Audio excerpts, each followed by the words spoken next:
Welcome back to MMA Al Dente. I am the guy who picked Tito Ortiz to defeat Lyoto Machida. And he almost did with a triangle choke in the final seconds of the fight after getting dropped with a knee to the body. I'm here to talk about Andre Petroski versus Michel Pereira. Andre Petroski is 10-1 as a pro, 32 years old, and he's given up 1 inch of height to 30-year-old Michel Pereira, who is 28-11. And finally in his 30s.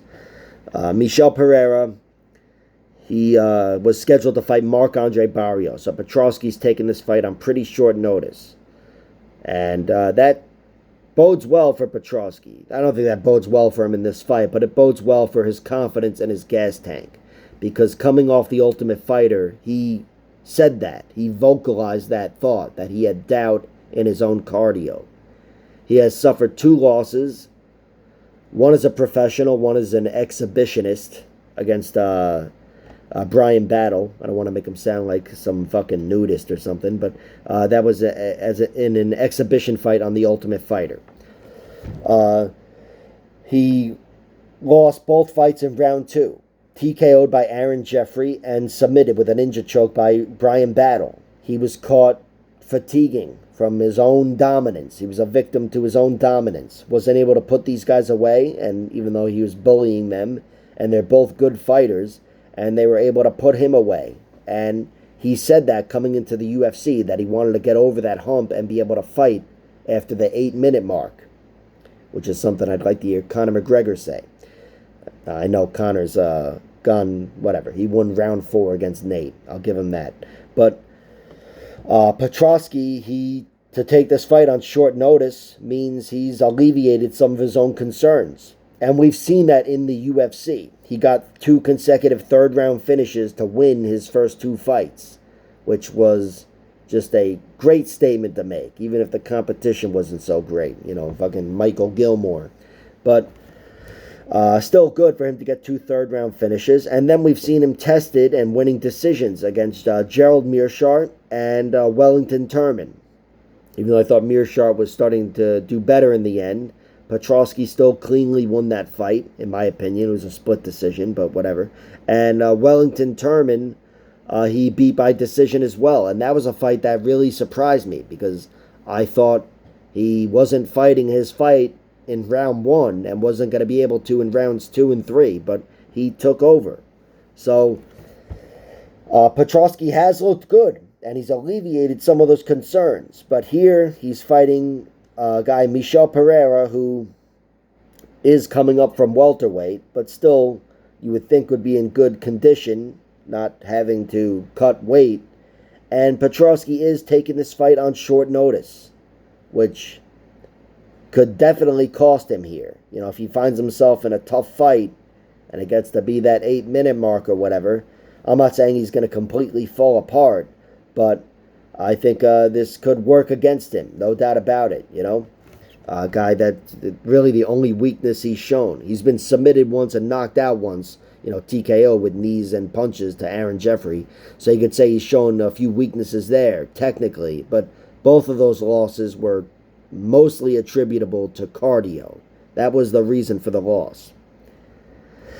And here he's fighting Michel Pereira, who had his own cardio issues in his first UFC fight.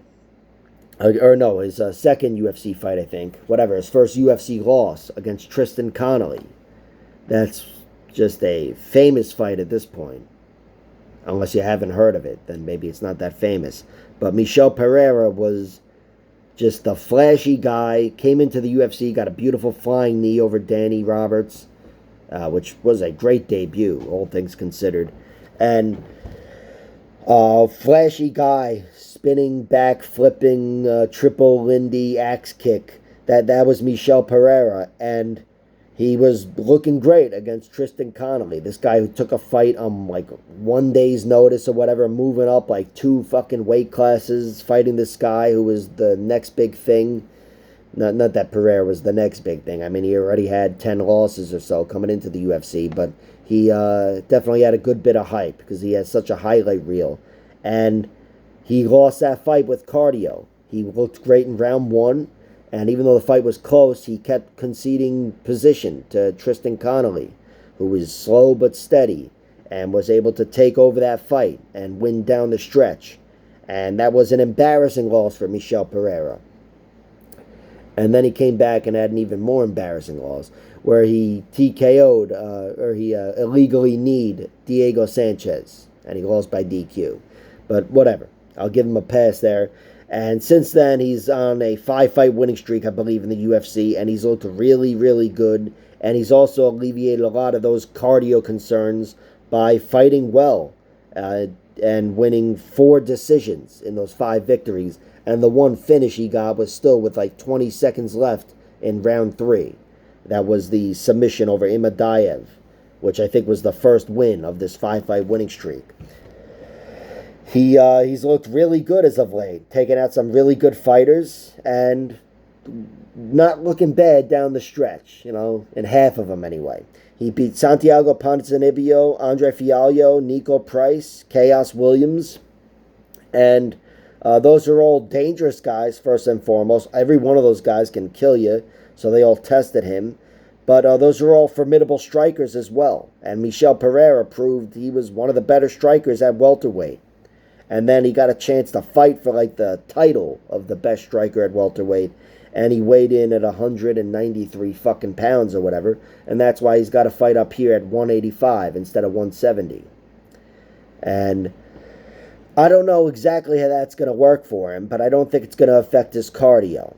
Now, as for the size and the strength, Andre Petroski has given up 1 inch of height, and they have the same reach. So, theoretically, Michel Pereira is bigger, but he's not. Andre Petroski is built like a fucking brick shithouse. 185-pound brick shithouse. And even if he weighs less than Michel Pereira, he's going to be the stronger guy. The guy is a fucking gorilla. I should have mentioned Petroski as a fighter is a really, really good grappler. Despite being tapped out by Brian Battle on the Ultimate Fighter, Petroski is a really good grappler, and that's what he's going to be looking to do in just about any fight, certainly in this one. I think these guys can both do a little bit of everything, but I think if they're caught in a kickboxing battle, Michel Pereira definitely wins it, and if they're caught in a grappling battle, Andre Petroski almost definitely wins it. The guy's really fucking good. Michel Pereira, he's got 11 losses, 1 by TKO, 1 by submission, and then 8 decisions. Most of his losses are decisions. He is a very durable guy. The one guy, ironically, to TKO him is Dusko Todorovic. And, damn, I gotta find a reason to make that ironic now. I think I used that word without thinking. I don't know what makes that ironic, but Dusko's out of the UFC. The irony, huh? Whatever.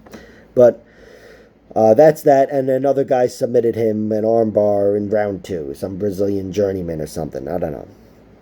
But in general, Michel Pereira's looking very damn durable. He's in his physical prime at 30 years old, or about to enter it, and now we're going to see how he does at middleweight against a guy in Andre Petroski, who, at the very least, is an incredible grappler, and as far as strength goes, he's well above average for even a middleweight.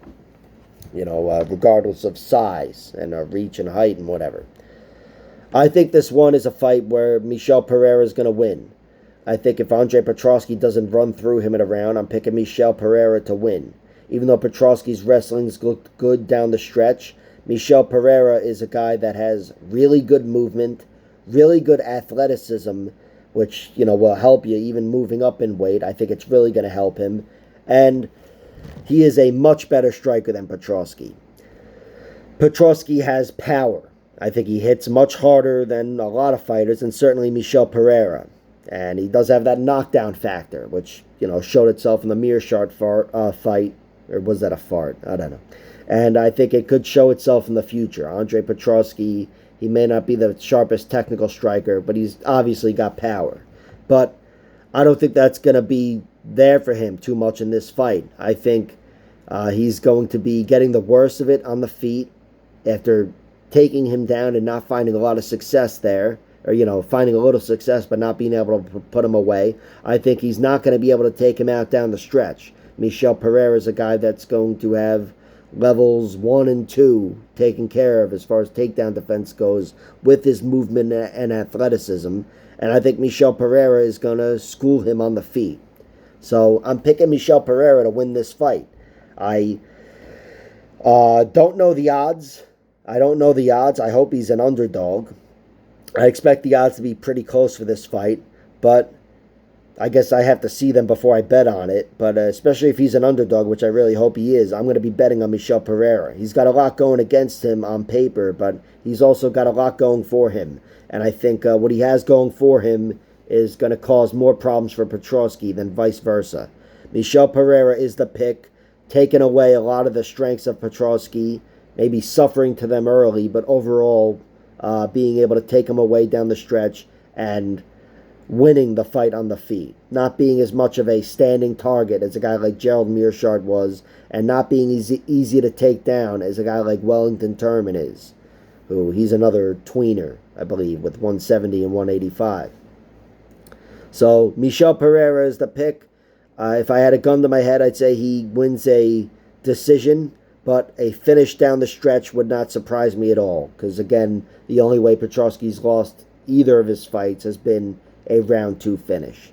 So I'll wait for the props and I'll see what happens, but I'm going with Pereira. Like, share, subscribe, all that horse shit. Check out my other videos.